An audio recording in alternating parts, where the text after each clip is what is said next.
Assalamualaikum warahmatullahi wabarakatuh.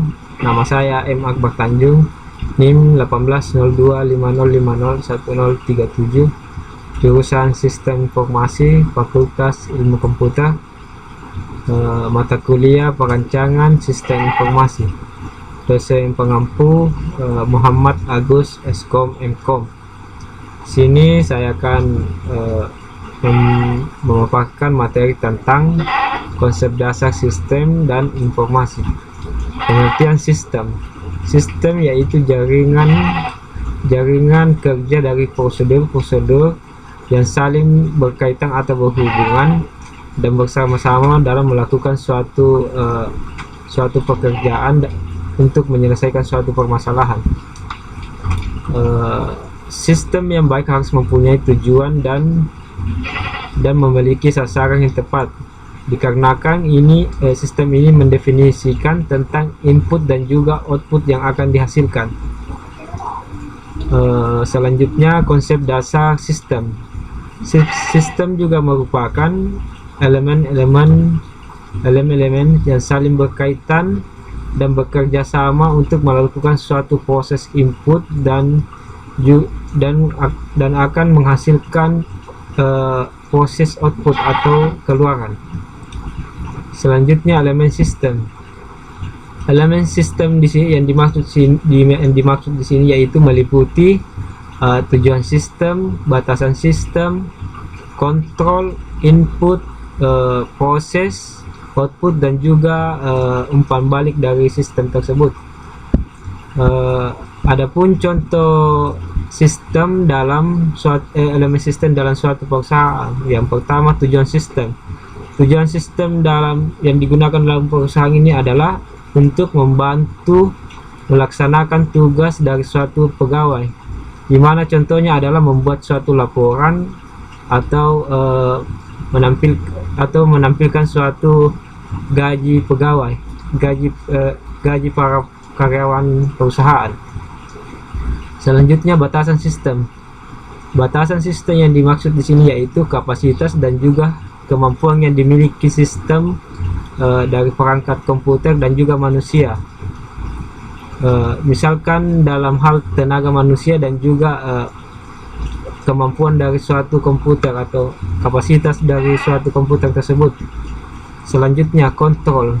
Ya, contoh yang digunakan dalam perusahaan adalah mengolah data gaji pegawai karyawan, maka bagian kontrol ini terletak pada perangkat prosesor dari komputer tersebut. Selanjutnya, input, yaitu merupakan elemen sistem yang bertugas untuk melakukan dan memasukkan data ke dalam komputer. Dalam hal ini contohnya keyboard dan juga mouse. Selanjutnya, proses. Proses merupakan elemen sistem yang dimana bertugas mengolah data yang dimasukkan sebelumnya atau di input. Selanjutnya, output.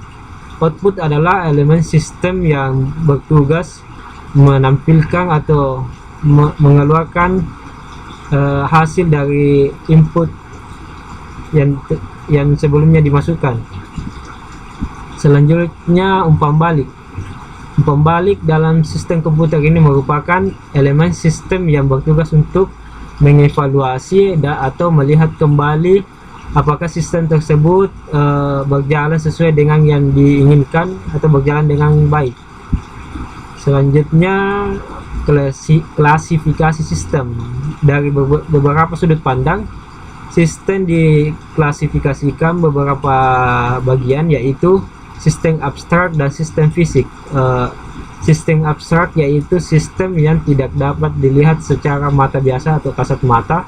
Contohnya yaitu pemikiran seseorang atau ide-ide dari seseorang. Selanjutnya, sistem fisik. Sistem fisik merupakan sistem yang dapat dilihat dengan mata biasa atau kasat mata. Contohnya adalah sistem yang dibuat oleh manusia, salah satunya sistem komputer dan juga sistem akuntansi dalam sebuah komputer. Selanjutnya, sistem alamiah dan sistem buatan. Sistem alamiah yaitu sistem yang terjadi dikarenakan pengaruh alam, contohnya sistem gravitasi bumi atau sistem rotasi bumi. Selanjutnya sistem buatan. Sistem buatan yaitu sistem yang dirancang atau dibuat oleh manusia, contohnya sistem pengolahan gaji pegawai dalam suatu perusahaan. Selanjutnya sistem tertutup dan juga sistem terbuka.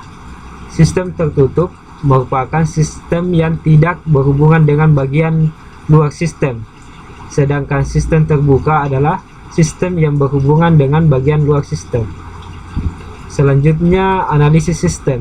Dalam ingin mencapai suatu tujuan dibutuhkan 3 perangkat, yaitu pertama hardware atau perangkat keras dari suatu komputer, misalkan keyboard, CPU atau mouse. Selanjutnya yang kedua software yaitu perangkat lunak, ya contohnya aplikasi-aplikasi penghitung keuangan atau aplikasi akuntansi lainnya. Selanjutnya brandware yaitu manusia itu sendiri dalam mengerjakan suatu proses penginputan data atau melakukan sistem informasi. Adapun pengertian sistem yang analisis sistem yaitu pertama seseorang yang mempunyai kemampuan untuk menganalisa sebuah sistem. Analisa tersebut mempelajari masalah dan memberikan suatu solusi dari masalah tersebut. Selanjutnya seseorang yang mempunyai pengetahuan tentang aplikasi, yang dimana untuk memecahkan masalah-masalah dalam suatu perusahaan atau bisnis-bisnis tertentu. Selanjutnya seseorang mempunyai kemampuan untuk memilih pemecahan masalah yang paling tepat atau pemecahan masalah secara alternatif. Selanjutnya seseorang yang mampu membuat atau merencanakan suatu sistem untuk permasalahan yang akan dihadapi ke depannya. Adapun tugas-tugas analisis sistem yaitu pertama mengumpulkan dan menganalisa segala dokumen-dokumen atau data-data yang telah dikumpulkan. Selanjutnya yang kedua, menyusun laporan dari sistem yang telah berjalan dan mengevaluasi kekurangan yang terjadi.